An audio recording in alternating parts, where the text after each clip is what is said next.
What makes Xenoblade Chronicles different? Well, it's this. A cue of soft piano keys sucking you into its striking minimalist visual. A red mechanical blade stuck into a field of grass, moving from the wind like it's a living thing of its own. A vast blue sky painted by white clouds takes up most of the screen. With the progression of the track, so too does the sky's color, trading blue for a hint of pink, to the burning orange of dusk, to the inky darks of night. The piano begins to ring louder, more instruments joining as it crescendos into harmonious thunder of wonder, melancholy, anxiousness, and persistence. This is a microcosm of what makes Xenoblade Chronicles special. But this might be too abstract of an explanation, so let me explain what I mean by this. By the end, if you don't get it, you'll get it. Starting off is a very usual world-building monologue with an unusual setup, a tale about what is essentially two continents thrown down World Star style. It would be like if North America and South America got into it in an after-school fist fight that went from the bus lot to parent pickup. But also what is interesting is that it is a subjective recounting instead of an objective one, like from Kate Blanchett in Lord of the Rings. This one is like a folktale being passed down to us from Shulk. One of the first bits of visual storytelling is the contrast of the swarm of retreating soldiers and the brave, battle-hungry Dunban fighting against that tide.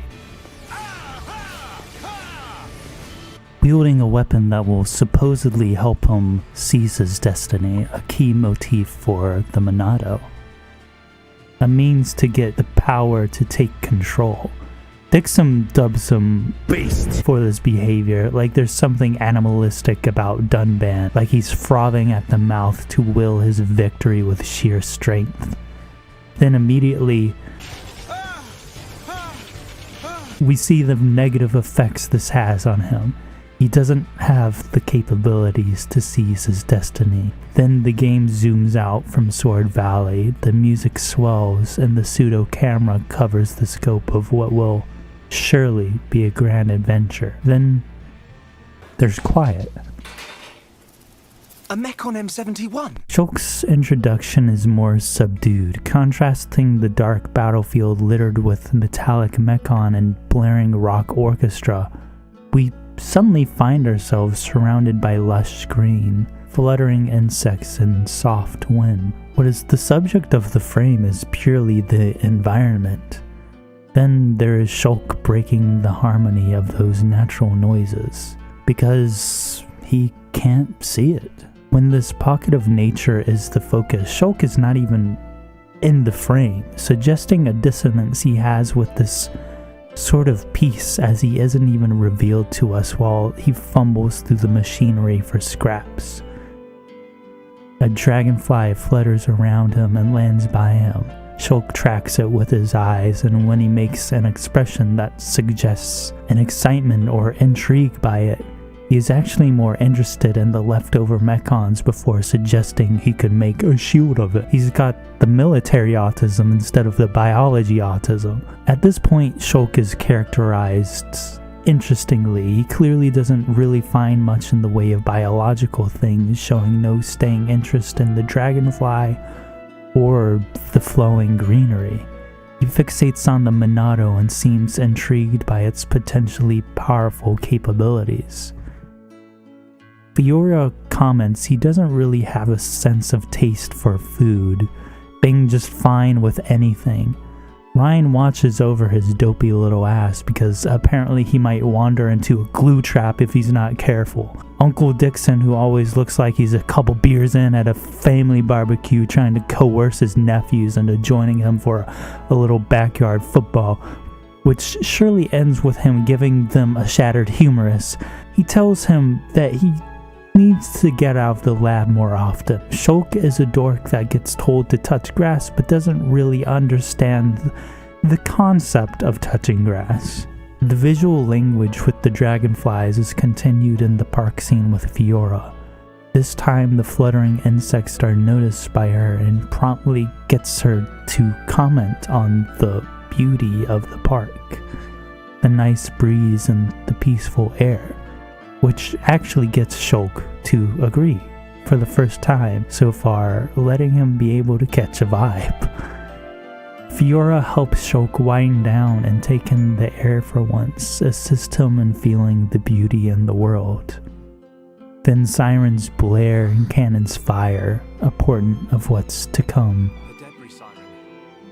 Reyn touches the Monado for some reason, and the whole thingy gets sliced along with Fiora, who isn't hurt because Monado don't hurt people, and Fiora points out Shulk is not worried about her at all. Of course, he knew that the Monado wouldn't cut her, but I think it's definitely illustrative of how things went boom, boom, oh shit, ow, oh, and he doesn't even really give her a glance. All this sort of demonstrates Shulk's weird priorities, lacking proper empathy. But it helps that feeling of getting the rug pulled under from Shulk when not too much later she gets absolutely wrecked, putting Shulk into a state of utmost fury. The scene where Metalface kills Fiora and the vocal part of Engage the Enemy kicks in is insane, like she's being sung a brutal, sudden requiem. Simply and maybe callously put, Shulk is somewhat of a hollow human being. He doesn't really have a taste in an abstract sense. His empathy leaves a lot to be desired. He has to have others assist him, whether that be physically or with his other sensibilities. Lots of times he doesn't really make decisions or conclusions on his own. This is exemplified a bit by Shulk saying there feels like there's two sides of him fighting, one to listen to Dumban and find a new appreciation for the life given to him by Fiora, or going genocide mode. Like he doesn't really have much of an established sense of self to decisively pick one over the other. So it makes sense he leans towards the more easy emotion to succumb to, hate fueled by Zanza and Shulk's lack of perspective. In fact, I think the most proper way to describe Zanza's influence on Shulk is like a powerful emotion, not literally talking to him going, "It's me, boy, don't listen to these bitches, let's kill some shit," but a feeling bubbling within his chest. So Shulk and Reyn's dynamic is very fun. You were never cut out for this stuff. You go. I'll take care of things here. You're too out of breath to persuade me. Tell me about it. But it's also used early on to illustrate Shulk's inner pessimism and sort of dingliness. Honestly, Reyn is awesome. To demonstrate how awesome he is, imagine you are an all-powerful level 100 being, top of the food chain, named Final Marcus, and some dude with a midriff solos you like prime Mike Tyson. He's a bro. He really puts a lot of his identity in being a supportive friend. His role as the tank exemplifies that, always there to take hits for Shulk, and is also oddly perceptive for a big bag of muscle when something's off with him. Yeah. You had another vision. Getting Shulk to pry open his worries about visions and other things.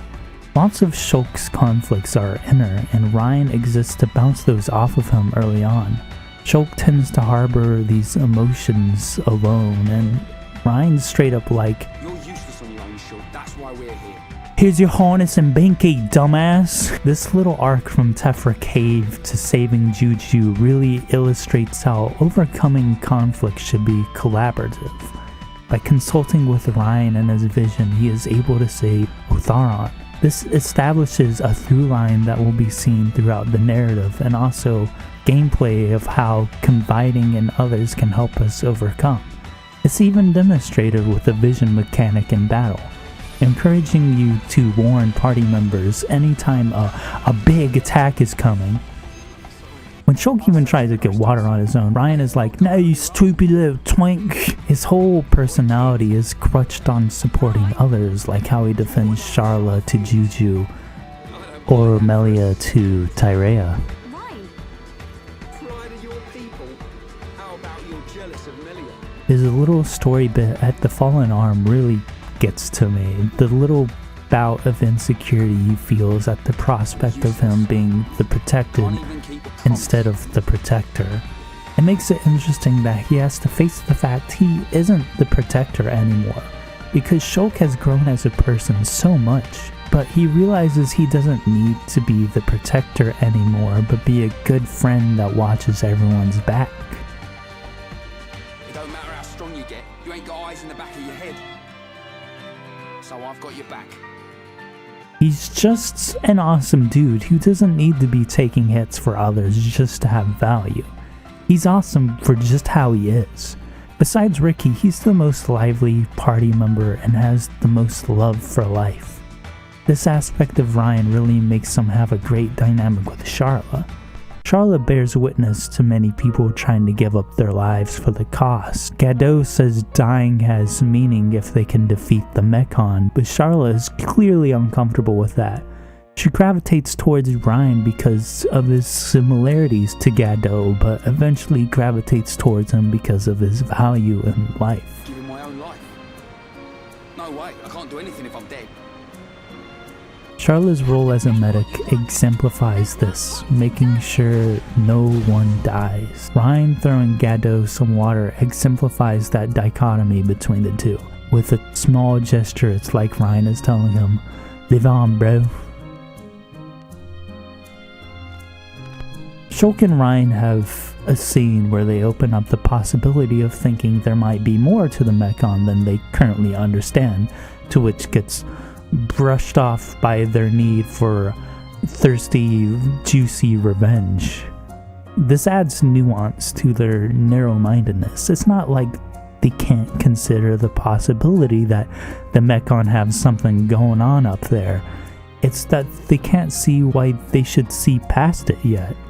This sort of closed-mindedness is why when they very soon they meet a Mechon with a face, the capability of speech and resistance to the Monado, with which it's already been established that humans have an invulnerability. They don't go, I like how this scene fleshes out their narrow perspective against the Mechon, and I feel like it's pretty necessary for the story to come full circle. But also it contextualizes Shulk's thirst for revenge with more than just anger, but also of him needing to make up for his failure to save Fiora, to gain some sort of control over the hand that's been dealt to him, which is a major factor of Shulk's character. Shulk has this conflict inside himself where he really desires power to control the Monado, and by extension fate. He really puts his value into this, but of course, he's pretty pessimistic about it. Shulk's insecurities really come out when Dunban says for Shulk to believe in himself, and Shulk goes, "Believe in myself?" Instead, he believes in the Monado, which gives him control over his anxieties of the future, which is how the Monado ironically controls him and how Zanza gains dominion over him, by purposely feeding it into his preconceptions, as a lot of the visions are framed in a way to further construct the narrative that those robots blasting their loud music at 10 p.m. again, Norma get me the overalls and the shotgun. Meeting Zord is yet another way to further this perspective by being confronted by this gluttonous, bloodthirsty Mechon. Although with the full perspective, we know that this is a freak-ass Homs who went insane. Interestingly enough, through NPC dialogue, you can find hints that Zord was actually Desiree's father, a blacksmith in Colony 9 who perished at the Battle of Sword Valley a year ago. This almost helps support evidence of the character's lack of perspective through their bias, because none of them really even try to put two and two together. I ask this not as Emperor Saurian Antiqua, but as a father. I do not demand that you act as Melia's protector, but I would be honored if you would be her friend. This is my humble request. Melia is immediately a fish out of water. In a foreign place, she is stranded after her fellow High Entia die and wake up to a group of people with a large cultural barrier separating the two. She smacks a boy out of instinct and talks with a different brand of tongue while the audience knows she's the only one of them, obviously not Homs. At her introduction, she's easily the most othered of the playable characters in XENOBLADE. Something that the game continues to explore as it becomes evident that feeling has followed her entire life. A common repetition with her character is her tendency to bear everything herself. She feels an insurmountable pressure to do things alone. One neat thing XENOBLADE does with its skill branch is that all of the unlockable fourth skill branches are the character's negative traits. Melia's is reticence, meaning an unwillingness to do something or talk about something. And she parallels a lot with Shulk this way.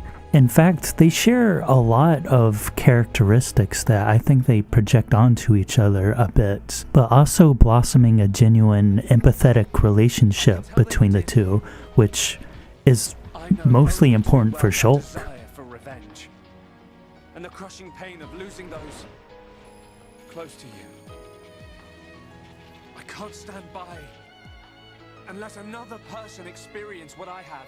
Like Shulk telling her to channel her feelings of loss into hatred and revenge, when that's not really what she wants to feel.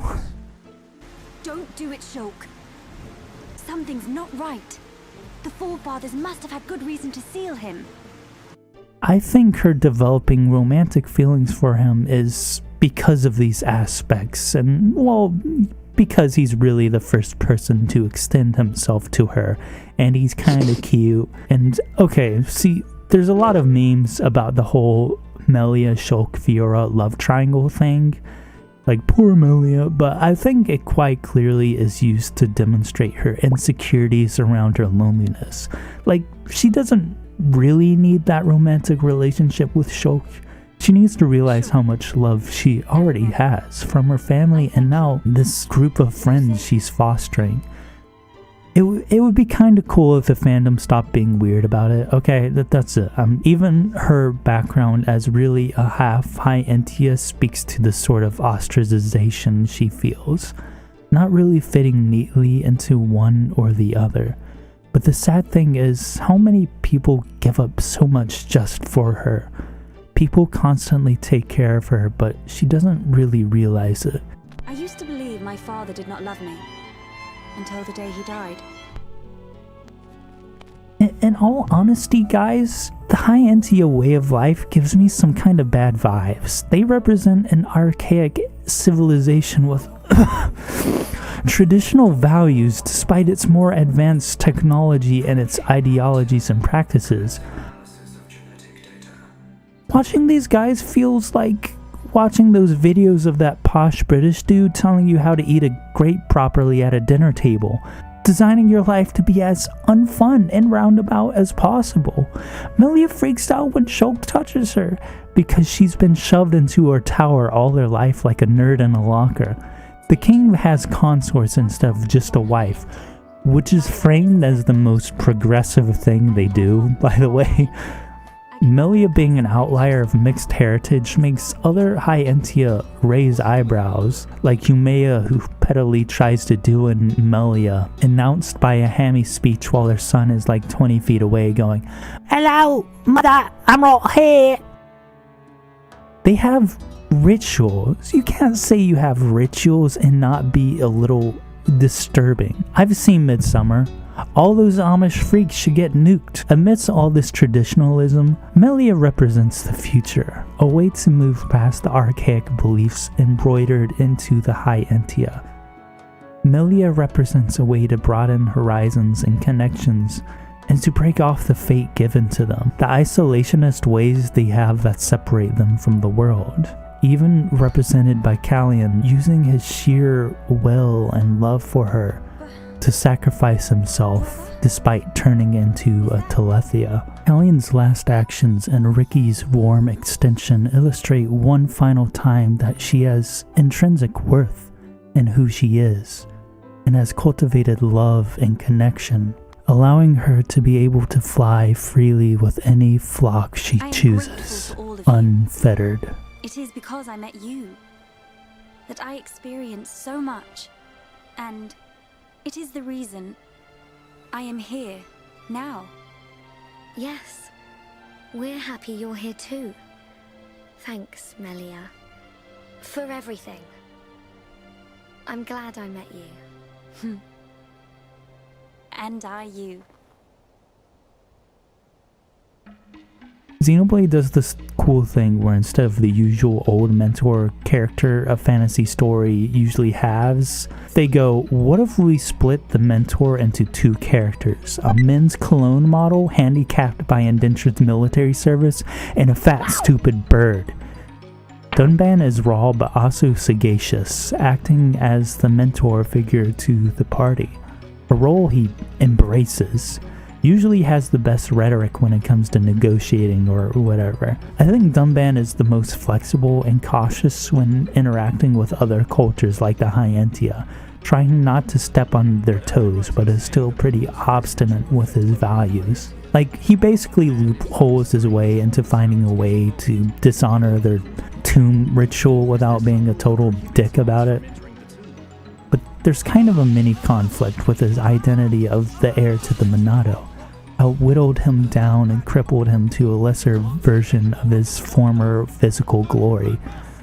Dunban couldn't handle the Monado's power, but he needed to use it. He tried to brute force his way into seizing his destiny, but it took its toll on him. Look at you, worthless without the Monado. Isn't that right, Dunban? Dunban's character feels like it's him having to go from beasts to wise sage guy, which he's pretty good at. Mostly, when confronted with a Mumkar, the beast comes out obstinate in his revenge on Mumkar for betraying him. The reversal of roles where Shulk prevents him from killing Mumkar is awesome, as it's used to show how Shulk's pursuit of understanding has passed even Dunban's. Shulk's words have a weight to them that move Dunban more than Shulk's physical strength ever could have, and it's a reminder that is the kind of strength he needs more than any other. Shulk! Real power comes from within! Believe in your own true strength, Shulk! Ricky is conceptually one of the most hilarious characters. This cute, short, fat bird guy just actually owns a ton of debts, so they just throw him in with these random dudes like, Jesus, please take him, please. Ricky is just genuinely funny, but he is also used very thoughtfully. He has an innocent sort of wisdom to pair with Dunban. He exudes a soft kindness. Ricky is perceptive of others' emotions, even as early as Alchemoth, where he insists he needs to see Melia when she is separated from the others, a place he instinctively understands she feels alone in. And of course, the fan favorite scene of Melia lagging behind and Ricky giving therapy to Dunban. Here you see Dunban's need to be there for Shulk and Fiora, but Ricky reinforces what he should know. All he has to do is look over them. Dunban watch over Shulk. Dunban watch over Fiora. That is all a Daddypon can do. He has this instinctiveness that lets him feel the negative aura of Osei Tower or hear Callion's last words. Ricky is the group's empathetic dad, even trying to adopt Shulk when he finds out he's an orphan. Ricky acts a bit aloof, but is earnest when it counts. He constantly plays up his role as the hero and others his sidekicks, but tells Shulk he is the real hero in their final battle against Dixon to give him the courage he needs. Ricky want to see the old Shulk. Shulk is real Heropon. But even outside of that, I think Ricky being used in tandem with Reyn helps create a vibe of just enjoying life. The Nopon themselves are much more aloof than any other living race on the Bionis. Like, they're just these little guys living life earnestly and fully. And I think that's an important contrast for this story. It's what makes them some of the more effective goofy little guys in fantasy, especially within this Xenoblade game. Fiora's death being reversed is brilliant. It purposely undermines the party's purpose and perspective. Like Reyn said, she's the reason we're out here. all we're left with are presumptuous emotions and more questions, leading to a more complex narrative. Fiora once again helps Shulk think less hollowly about the world. Shulk wants to understand the bigger picture more and more when spotting Fiora with what is supposedly the enemy. That awesome role reversal where Shulk stops Dunban from killing Munkar when before he was concerned with just kill, kill, kill, and not understand. Here he displays some of the inner strength that Dunban is known for. Shulk can't stop Dunban physically because he's all like, but instead earnestly tells his desire to understand. Fiora sharing a body with Meyneth is such an obvious allegory for empathy and understanding to me that I'm surprised it goes unnoticed by most Xenoblade fans. Fiora acts as a bridge between Homs and Machina, being a gateway for true understanding between them. She was put in this situation and makes the decision to be understanding, especially when Shulk is all like, ah, fuck it. Her source of empathy is one that rubs off onto Shulk. To find out what she was trying to do. It's an unusual feeling. Two hearts in one body. It's not every day you get to experience something like this. I see. That is a great relief. It's as if I can see into our heart. We each know what the other's thinking. Fiora is the intersection between Homs and Machina, even understanding that the Machina and Hidden Village are good people before the others do.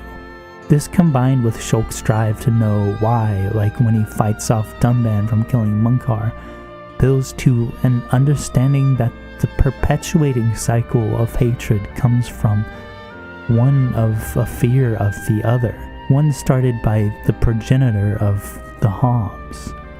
This dialogue about how fear is at the root of all this violence is an important one, because it extends further than just fear of Mechon or Homs. Fear comes from not being able to understand something or predict it, like the future. Fiora understands Meyneth's intentions immediately, that she wanted to stop the bloodshed between Bionis and Mechonis.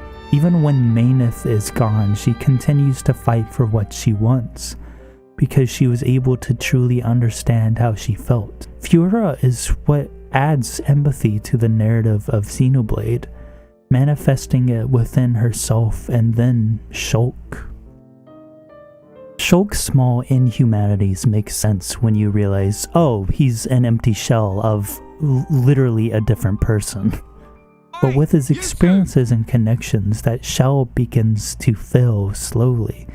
His sense of empathy blossoms and develops a more worldly point of view. This makes his values start to diverge from the Monado, and he starts sensing things rather than getting visions from the Monado, showing he is gaining more of a sense of self. I could make you a new rifle if you want. He is still not great at intuitively understanding, but he comes to ask questions more and more. Shulk, get a clue, man. It's more than just a weapon to her. She can't just throw it away and get a new one. Yeah. Shulk, do you hear it? The awakening of the Mechonis. This is my pain. The pain of my people, echoing through the millennia. Egil is insanely unmoving in his views. He's a man stuck in the past of the tragedy he has experienced, and constant fear from the trauma of the Bionis turning against the Mechonis. Here he is, the only one in the old capital of Mechonis, like a ghost haunting a skeleton of what was once a home. He's the most unmoving in his perspective, as shown in the way he regards Shulk. He doesn't even refer to him as Shulk for a while, just Zanza, or like it's just the same as the past, and Shulk isn't even in the equation. He shares that same narrow-minded view of the people of Bionis, in a similar vein to their view of the Mechon. Not people, but food. He doesn't even stop to think that what he is doing to Homs is the very same thing Zanza did to his friend Arglus. Egil's infamous line, Your blade. It did not cut deep enough. Is raw because it's him saying Shulk's words cannot cut deep enough as the wound that festers from that betrayal long ago. But with each time they clash, there's slight change in the way Egil regards Shulk. After they fight, Egil, he starts to refer to Shulk by his actual name. Face me, Shulk. Like his views are being slightly pushed even if he doesn't realize it. Everything comes to a head when Shulk hovers his blade above Egil. Zanza tantalizing Shulk's thirst for revenge. Then, in a brilliantly directed flashback sequence of significant events overlapping each other, a frenetic wave of thoughts, feelings, and perspectives fighting, he realizes this isn't who he is. This is not what he wants. He realizes Egil and him share the same pain, finally being able to truly empathize. They don't quite understand each other, but maybe after clashing enough times, they will. But it's Shulk's ability to maintain a sense of self that has developed over the course of this journey makes Egil nearly accept Shulk's hand.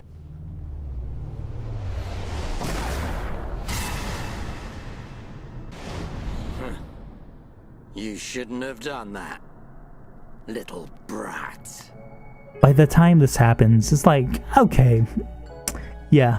At first, there's very subtle camera framing techniques with Dixon. He shows a keen interest that's slightly creepy for the potential power of the Monado. His eyes are cut off frame when he comments on the only one being able to control it is Dunban. But it's interesting because he's shown to be pretty chill. He shields Dunban from getting stabbed and seems to give genuine advice to Shulk when he tells him to go out of the lab.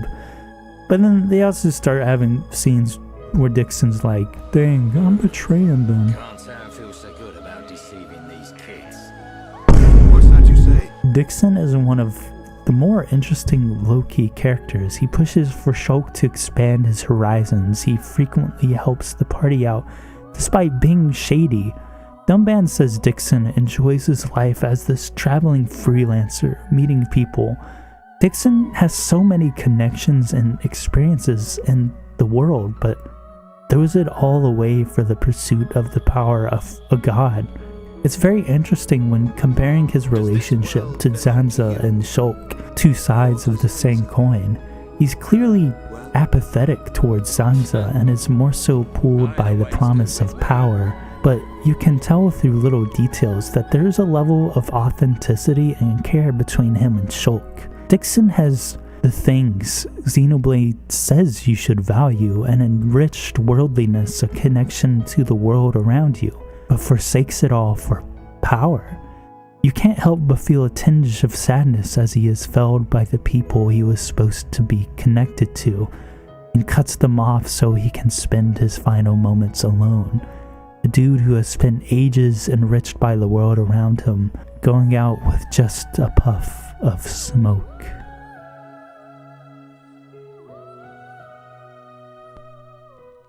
Zanza was a man who wanted control, not just of destiny, but of other people. Zanza parallels Shulk in the way that he has a hard time empathizing and genuinely connecting with others, to the point that in the way he tries to, like with Dixon and Lorithia, it's by jingling the keys of immortality in front of them, going, ooh, looky, looky, looky, ding. Guy wants to reset the universe just so they don't forget about him. Like, what more is there to say, really? Everyone wants to have control of themselves. Even Zanza is a man who tried to break free and become something larger than himself and control his fate, but mistakenly extended it to everything he created, controlling everything's destinies. But everyone has to have control of themselves. Everyone has to have that. We all have our own values and traits that make us unique. The game preaches the value of an individual to find an open mind, to explore ideas and intersect with others. This idea is what makes Xenoblade's core characters really work.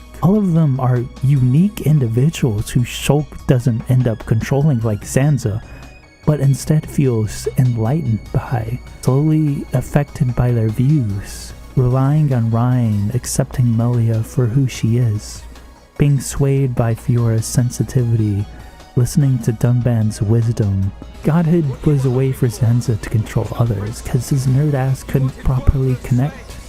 Shulk rejecting godhood is great for two thematic reasons. It's him accepting the beauty of the individual, because people being able to make their own decisions make them rich, multifaceted, lively beings. The other being to not let anxiety over the future prevent you from living earnestly. Yeah, you're right. Little by little, each day as it comes, that's how we should live. That's our world. I won't decide. The future should be decided by each and every person in the world. And so, what we wish for is a world with no gods.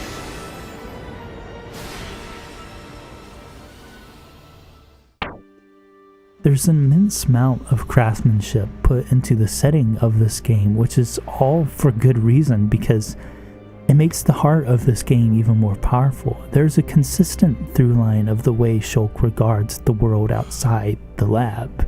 The sort of disregard for the dragonfly and lush greenery in his first scene, but then being able to appreciate it with Fiora. Then there's the scene where they come out of the Bionis's knee, a majestic sight of the Mykonos against the backdrop of an endless sky.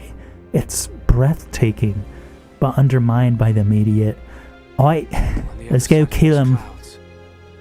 Yep, it's our enemy. Shulk is then at last noticeably taken breathless by Satora Marsh. Dixon goes, "Say, told you." This makes sense if it's at night, because, you know, it's Satora and Marsh at night. But if it's day, it's just like, bro, there's just leafless trees and dookie water. In the game's last sequence, after defeating Zanza, the dragonfly returns as Fiora walks through Colony 9, beaming with life from all kinds of people. Reyn, Charlotte, Juju, and Ricky are fucking around fishing, filled with so much life. Shulk looks to the vast sea, wondering what is held beyond them. Fiora once again admires the breeze, enjoying the breath of life. The very common aphorism, "Stop and smell the roses," is pretty much exactly what this recurring motif is trying to evoke. The game effectively communicates the things you miss when you are obsessing over the future or the past. You miss the beauty of the things that are right in front of you. The title screen, the dragonfly landing by Shulk, the sweeping green fields of Gower Plain, carved out mountains hanging overhead, the glowing trees in the swamp at night, crossing the bridge and seeing the widely stretched waterfall in the forest, catching hints of rainbows, the shooting stars streaking across the aurora borealis of Aerith Sea, the glowing gold light beaming out of the crystals up into the endless violet night sky of Valak Mountain, giving the snow a yellow glow. Vivid visual poetry. There are honestly too many striking images of this game's account. It almost makes taking screenshots moot, which is what my Switch's storage space keeps telling me anyway. Please! It feels like more often than not I'm more moved by this imagery than the characters seem to be themselves at first. These characters are so consumed that they miss the wonder that is right in front of them. You could obsess over killing the Mechon as soon as possible and follow the main plot tunnel vision, but the game itself incentivizes exploration, awarding experience through the discovery of neat little locations. There are locations that if players don't seek out, they will never come across. Have you seen Glowmoss Lake? A small little lake surrounded by glowing blue plants. How about Believer's Paradise? The lone flower in Valak Mountain, frozen like glass. These are all things that can be a trek but are definitely in reach as you venture through each location on your way to your goal. These detours are little acts of spontaneity that are done for the sake of just doing them, not this anxious little, I gotta do this.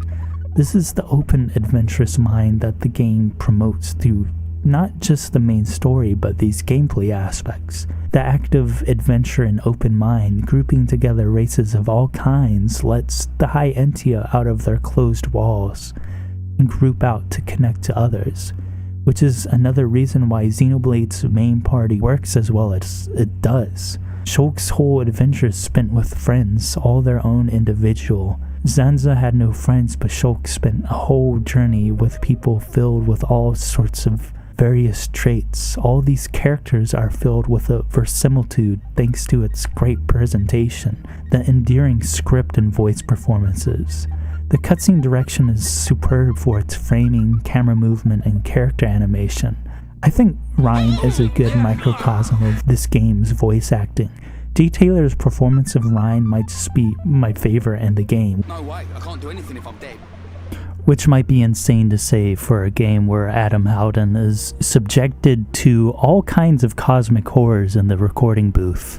Fiora! You just get this realness, this rawness that make them the type of people you want to explore the world with. Thanks to Monolith Soft's incredible environment designers, they are able to create imaginative and intricate yet oftentimes still worldly locations. Frontier Village is indicative of the level of detail in this game. All these little houses in Nopon doing their thing, the Nopon running on a treadmill to make pollen and watching it be transferred out to the pollen orb storage, the little windmills by their houses, adorable.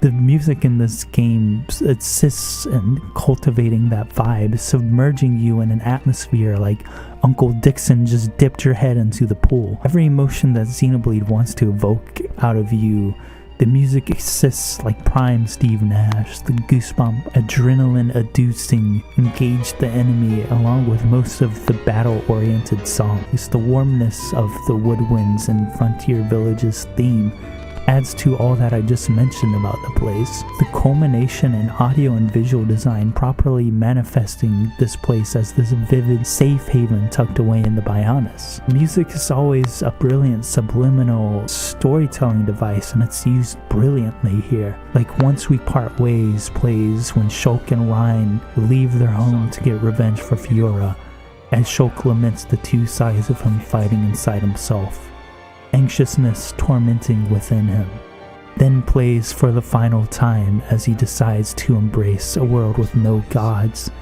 and let go of anxiety of the future. A brilliant way to create a cathartic bookend through a motif. All these design details make Xenoblade feel warm, grounded, and interwoven, crafted from the humanity of idiosyncratic souls who worked on this game, etching sensitivity into every nook and cranny of the work. The way it communicates the things we miss out on when we're consumed by tunnel vision and mindlessness is beautiful. Xenoblade asserts that the most destructive thing is fear. People fear what it is they don't know or understand. So Xenoblade says to live excitedly for the unknown, whether it be another person or what comes tomorrow. That sense of discovery and then trying to come to understand it is what makes life fun. All of life's little wonders that surround you, the people around you, and yourself. These experiences will expand day after day. That's what makes the future exciting. When you boot up Xenoblade Chronicles for the first time ever, you are met with that promise through the title screen. When you boot up the game after beating it, you are still met with that promise. with friends sitting at a pier chatting together, with an unfamiliar world as their backdrop.